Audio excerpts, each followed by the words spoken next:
नमस्कार, आप देख रहे हैं सत्ता की परख। देश की सर्वोच्च अदालत के द्वारा SC/ST के लिए दिए गए आरक्षण के उपवर्गीकरण यानी कोटा के भीतर कोटा तथा SC/ST वर्ग के भीतर क्रीमी लेयर के फैसले की आरक्षण विरोधी सराहना कर रहे हैं।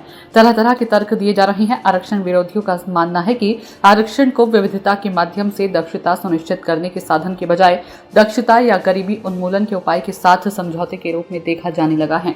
तो वहीं आरक्षण विरोधी कहते हैं कि हकीकत तो यह है कि उपवर्गीकरण यानी कोटा के भीतर कोटा का सुप्रीम कोर्ट का फैसला SC/ST समूहों के भीतर विविधता को सही ढंग से स्वीकार करता है, लेकिन सुप्रीम कोर्ट के फैसले का सबसे विवादास्पद पहलू क्रीमी लेयर सिद्धांत का विस्तार है। दिलचस्प बात तो यह है कि क्रीमी लेयर देवेंद्र सिंह या इंदिरा साहनी बनाम भारत संघ मामले 1992 में मुद्दों में से नहीं था, जहां 9 सदस्यीय पीठ ने फैसला दिया था कि क्रीमी लेयर सिद्धांत केवल OBC पर लागू होगा, SC/ST पर नहीं। इसके बावजूद 7 जजों की बेंच ने SC/ST आरक्षण पर क्रीमी लेयर सिद्धांत को लागू करने की वकालत कर डाली, जिससे आरक्षण समर्थकों में चिंता बढ़ गई है, जो इसे आरक्षण के उद्देश्य को कमजोर करने वाला मानते हैं। आरक्षण समर्थक का कहना है कि 9 जजों के फैसले को 7 जज कैसे बदल सकते हैं। सुप्रीम कोर्ट के फैसले को SC/ST समुदाय से मिली जुली प्रतिक्रियाएं मिली हैं, जिसमें क्रीमी लेयर सिद्धांत को लागू करने का कड़ा विरोध किया। क्या उपवर्गीकरण के सिलसिले में यह फैसला राज्यों में बाध्यकारी नहीं है, लेकिन एक सक्षम प्रावधान के रूप में कार्य करता है, जो राज्य को न्यायिक समीक्षा के अधीन ठोस डेटा के आधार पर उपवर्गीकरण करने की इजाजत देता है।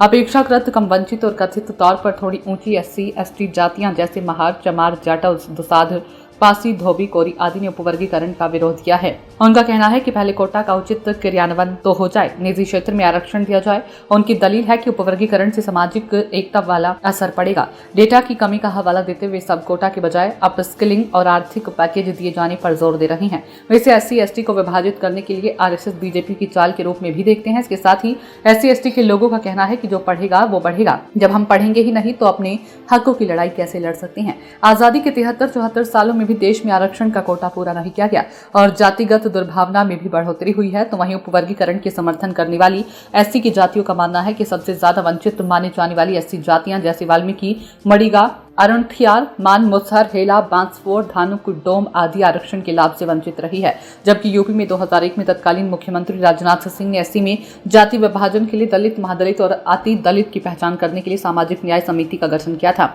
समिति की रिपोर्ट के अनुसार 2001 की जनगणना वर्ष मानते हुए इन जातियों का यूपी में जातियों के विभाजन पर सामाजिक न्याय समिति की रिपोर्ट के अनुसार SC जातियों के वर्गीकरण के अनुसार 55.70% में जाटो, चमार आदि जातियां आती हैं। तो वहीं 18.9% पासी व तरभाली, 6.51% धोबी, 5.39% कौरी, 2.96% वाल्मीकि, 1.83% खटीक, 1.57% धानिक, 1.25% गौंड, 1.11% कोल तथा 7.78% SC की अन्य जातियां हैं। SC/ST वर्ग पर सियासी नजर रखने वालों का मानना है कि देश में दलित समस्याओं के लिए हमेशा SC की अगड़ी जातियों ने ही आंदोलन किए हैं। सुप्रीम कोर्ट के फैसले के समर्थन में आरक्षण के खिलाफ कथित अगड़ी जातियों की ओर से दिए जाने वाले तर्कों को वो SC वर्ग दोहराती हैं, जो शिक्षा के प्राप्त साधनों को पाना ही नहीं चाहता।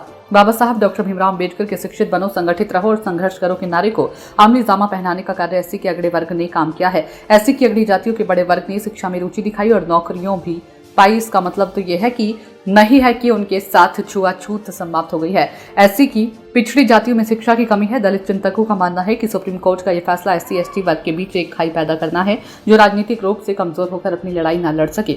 बाबा साहेब अम्बेडकर ने कहा था कि शिक्षा शेरनी का दूध है, एक बार जब आप इसे पी लेंगे तो वह दहाड़ेगा जरूर। तो वहीं आरक्षण विरोधी आरक्षण पर संविधान की मनचाही व्याख्या कर तरह तरह के तर्क देकर SC/ST वर्ग में विभाजन पैदा करने के लिए उपवर्गीकरण और क्रीमी लेयर जैसे मुद्दों को बनाए रखना चाहते हैं। सत्ता की परख के लिए अवधेश कुमार सिंह की रिपोर्ट।